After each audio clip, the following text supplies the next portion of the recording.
우리는 누군가 고민을 털어놓을 때 본능적으로 해결사의 가면을 씁니다. 친구가 직장 상사와의 갈등을 이야기하면 그럴 땐 네가 먼저 말을 걸어봐 라고 답하고, 연인과의 다툼을 고백하면 헤어지는 게 답이야 라며 명쾌한 결론을 내리곤 하죠. 우리는 이것을 도움이라 부르고 스스로를 좋은 조언자라고 착각합니다. 하지만 냉정하게 자문해봅시다. 그 조언을 들은 상대방의 표정이 정말 밝아졌던가요? 아니면 오히려 입을 꼭 다물거나 너는 잘 몰라서 그래 라며 방어적인 태도를 취하던가요? 심리학적으로 볼 때 대다수의 조언은 상담의 맥락에서 독이 될 가능성이 큽니다.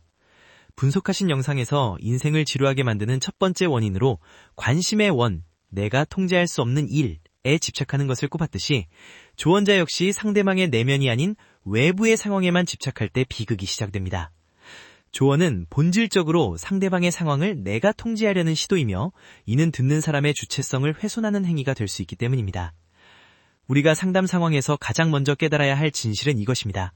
사람들이 고민을 털어놓는 진짜 이유는 정답이 없어서가 아니라 정답을 실행할 에너지가 없어서라는 점입니다. 고민을 가진 사람은 이미 머릿속으로 수십 가지 시뮬레이션을 돌려봤을 확률이 높습니다. 그들에게 부족한 것은 A를 하라는 지침이 아니라 차가운 현실 속에서 다시 일어설 수 있게 해주는 따뜻한 마음의 에너지입니다. 영상에서 영향력의 원을 넓히는 것이 인생을 즐겁게 만든다고 했듯, 상담의 목적 또한 상대방이 스스로의 영향력의 원 안에서 답을 찾도록 에너지를 공급해주는 것이어야 합니다. 그러나 설익은 조언은 상대방의 고민을 빨리 치워버려야 할 쓰레기처럼 취급하며 상대가 가진 마지막 에너지마저 앗아갑니다. 내 말대로만 해봐 라는 말 속에는 너의 판단력은 믿을 수 없으니 내 지능에 의존하라는 오만한 메시지가 숨어있기 때문입니다. 이것이 바로 우리가 선의로 건네는 조언이 상대에게 치명적인 독이 되는 첫 번째 이유입니다. 우리가 상담을 할 때 범하는 가장 큰 오류는 대화를 정보의 교환으로 보는 것입니다. 하지만 심리학의 관점에서 상담은 철저히 에너지의 전이 과정입니다. 분석하신 영상에서 하버드 대학의 연구를 인용하며 행복은 전염된다라고 설명했듯, 대화 속의 감정도 무서운 속도로 서로에게 옮겨붙습니다. 누군가 고민을 털어놓을 때 그 사람은 이미 부정적인 감정이라는 바이러스에 노출되어 에너지가 바닥난 상태입니다. 이때 조언자가 해야 할 가장 중요한 역할은 백신이 되어주는 것이지, 왜 너는 마스크를 안 썼니? 라고 꾸짖는 것이 아닙니다. 조언이 왜 에너지 도둑이 될까요? 여기에는 조언자의 미묘한 이기심이 숨어 있습니다. 친구가 고통스러워하는 모습을 지켜보는 것은 우리에게도 정서적 스트레스를 줍니다. 에서 언급된 전염 이론처럼 상대의 우울함이 나에게 전염되려 할 때 우리는 본능적으로 이를 차단하고 싶어 합니다. 그래서 그건 이렇게 하면 해결돼 라는 명쾌한 조언을 던짐으로써 상대의 고민을 서둘러 종결짓고 나의 불편한 감정에서 탈출하려는 것입니다. 즉, 조언은 상대를 위한 배려라기보다 조언자 자신의 평안을 위한 지름길인 경우가 많습니다. 또한 영상에서 설명한 네거티비티 바이어스, 부정 편향을 떠올려 보십시오. 인간의 뇌는 본래 긍정적인 것보다 부정적인 것에 훨씬 민감하게 반응합니다. 고민에 빠진 사람은 이미 자신의 결점과 실패에 매몰되어 있습니다. 이때 네가 이걸 안 해서 그래, 이런 점은 고쳐야 해 라는 조언을 건네는 것은 상대방이 필사적으로 억누르고 있는 부정 편향에 기름을 붓는 격입니다. 조언을 듣는 순간 상대는 자신의 영향력의 원이 넓어지는 기분을 느끼기는커녕 자신이 얼마나 무능하고 통제력이 없는지 다시 한번 확인하게 됩니다. 결국 조언은 상대방이 가진 마지막 한 방울의 에너지를 쥐어짜내는 행위가 됩니다. 내 말대로 하면 다 잘 될 거야 라는 확신에 찬 말은 역설적으로 상대방에게 너의 방식은 틀렸다는 절망을 안겨줍니다. 진정한 상담은 상대방의 배터리를 먼저 충전해주는 것입니다. 에너지가 100% 충전된 사람은 조언 없이도 스스로 길을 찾아냅니다. 하지만 에너지가 0%인 사람에게 내비게이션을 켜주는 것은 아무런 의미가 없습니다. 차가 움직이려면 기름이 먼저 필요하기 때문입니다. 상담 상황에서 우리가 가장 흔히 그리고 가장 치명적으로 내뱉는 말 1위는 무엇일까요? 바로 why라는 의문문입니다.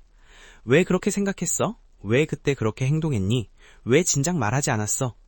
이 짧은 외마디는 겉으로는 원인을 분석하려는 논리적인 질문처럼 보이지만 듣는 이의 심장에는 날카로운 비수로 꽂힙니다. 분석하신 영상에서 인생이 지루해지는 원인 중 하나로 부정적인 말을 꼽았듯이 왜? 라는 질문은 상대의 흐름을 단숨에 부정적인 늪으로 빠뜨리는 주범입니다. 심리학적으로 왜라는 질문은 상대만을 방어 기제의 감옥에 가둡니다. 누군가 나에게 왜? 라고 묻는 순간 뇌는 본능적으로 이것을 공격이나 신문으로 받아들입니다. 그러면 고민을 털어놓던 사람은 자신의 감정을 설명하는 대신 자신의 정당성을 증명하기 위한 변명을 찾기 시작합니다. 에서 언급된 네거티비티 바이러스가 작동하여 상대는 자신의 실수와 부족함에 더 집중하게 되고 결국 내가 못나서 그래 라는 자책으로 결론을 내리게 됩니다. 질문자는 도움을 주려 던진 왜가 상대에게는 네가 잘못했다는 낙인으로 다가가는 것입니다. 또한 왜는 상대방을 과거의 관심의 원에 묶어버립니다.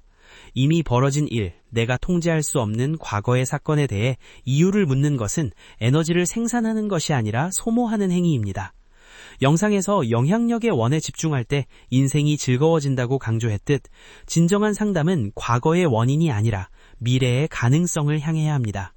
하지만 우리는 왜라는 질문을 통해 상대를 과거의 실패 지점에 박제해버립니다. 이는 상대를 분석의 대상으로 전락시켜 인격적인 연결감을 끊어버리는 결과를 초래합니다. 진정한 소통의 고수들은 왜 대신 what 혹은 how를 사용합니다. 왜 우울해? 라고 묻는 대신 무엇이 너를 가장 힘들게 하니? 라고 묻고 왜 해결을 못했어? 대신 우리가 어떻게 하면 조금이라도 나아질 수 있을까? 라고 묻는 것입니다. 이 작은 단어의 차이가 상대방의 뇌를 자기 방어 모드에서 자기 탐색 모드로 리프레이밍 해줍니다. 왜라는 칼을 내려놓은 순간 비로소 상대방의 다친 마음이 열리고 진정한 마음의 에너지가 흐르기 시작합니다. 우리는 소중한 사람의 고민을 들을 때면 마치 중독자처럼 해결책을 찾아 헤맵니다. 하지만 분석하신 영상에서 지적한 매너리즘의 함정을 기억해 보십시오. 인간의 뇌는 똑같은 자극과 뻔한 패턴에 금방 지루함을 느낍니다. 누군가 고민을 말할 때 그건 네가 더 열심히 안 해서 그래 혹은 시간이 약이야 같은 상투적인 해결책을 내놓는 것은 대화의 매너리즘을 자초하는 일입니다. 이러한 뻔한 조언은 상대방의 뇌를 자극하기는커녕 대화의 의욕을 꺾고 관계를 정체시킵니다. 영상 속 부고프의 하시모토 사장이 진부한 매장 운영 방식을 버리고 진심으로 일에 매달려 성공했듯 우리도 해결책이라는 매너리즘에서 벗어나 경청이라는 새로운 도전에 진심을 다해야 합니다. 진정한 경청은 단순히 입을 다물고 있는 상태가 아닙니다. 그것은 상대방이 자신의 영향력의 원을 스스로 발견하도록 돕는 고도의 정신활동입니다. 고민에 빠진 사람은 대개 자신이 어찌할 수 없는 관심의 원에 매몰되어 있습니다. 그 사람이 왜 나한테 그랬을까? 세상은 왜 이렇게 불공평할까? 같은 질문들이 그들을 지치게 하죠. 이때 조언자가 그 사람 무시해 라고 결론을 내버리는 것은 상대의 영향력을 대신 행사하는 침범행위입니다. 대신 우리는 침묵과 공감을 통해 상대방이 내가 지금 할 수 있는 작은 일은 무엇일까를 스스로 떠올릴 수 있는 공간을 마련해 주어야 합니다. 영상에서 소개된 청소 전문가 니이츠 하루코 씨의 사례를 대화에 적용해 볼까요? 그녀는 보이지 않는 구석의 먼지까지 진심으로 닦아내어 세계 최고의 공항을 만들었습니다. 상담에서도 마찬가지입니다. 상대방이 내뱉는 말 뒤에 숨겨진 보이지 않는 감정의 먼지를 읽어내려는 노력이 필요합니다. 그 일이 정말 속상했겠구나. 네가 그만큼 이 관계를 소중하게 생각했다는 뜻이네 라며 상대의 감정을 리프레이밍 해주는 것만으로도 상대방은 엄청난 에너지를 얻습니다. 자신의 고통이 단순한 실패가 아니라 의미 있는 과정이었음을 깨닫는 순간 비로소 상대의 마음의 에너지는 0%에서 100%로 충전되기 시작합니다. 결국 해결책 중독에서 벗어나는 유일한 방법은 침묵의 가치를 믿는 것입니다. 영상에서 대충 하는 것이 더 힘들다 하는 기무라 타쿠야의 명언이 나왔듯 대충 조언 한마디 던지고 상황을 끝내려는 유혹을 견뎌내십시오. 끝까지 진심으로 들어주는 것은 훨씬 더 많은 에너지가 소모되는 고된 일입니다. 하지만 그 고된 과정을 함께 견뎌낼 때 상대방은 비로소 이제 내가 무엇을 해야 할지 알 것 같아 라며 스스로 일어섭니다. 조언자가 주는 정답은 유통기한이 짧지만 스스로 찾아낸 답은 평생을 가는 법입니다. 이론을 넘어 이제는 실천입니다. 상대방의 배터리를 채우고 그를 다시 일으켜 세우는 진짜 상담은 거창한 기술이 필요하지 않습니다. 분석하신 영상의 마지막 메시지처럼 미래를 결정하는 것은 과거의 후회가 아니라 오늘의 나라는 믿음을 심어주는 것에서 시작합니다. 상담할 때 조언이라는 독을 지우고 에너지를 채우는 구체적인 3가지 실천 지침을 기억하십시오. 첫째, 감정의 이름을 함께 불러주십시오. 영상에서 부정적인 감정을 긍정적인 말로 바꾸는 리프레이밍을 강조했듯 상대의 고통에 이름을 붙여주는 것만으로도 에너지는 회복됩니다.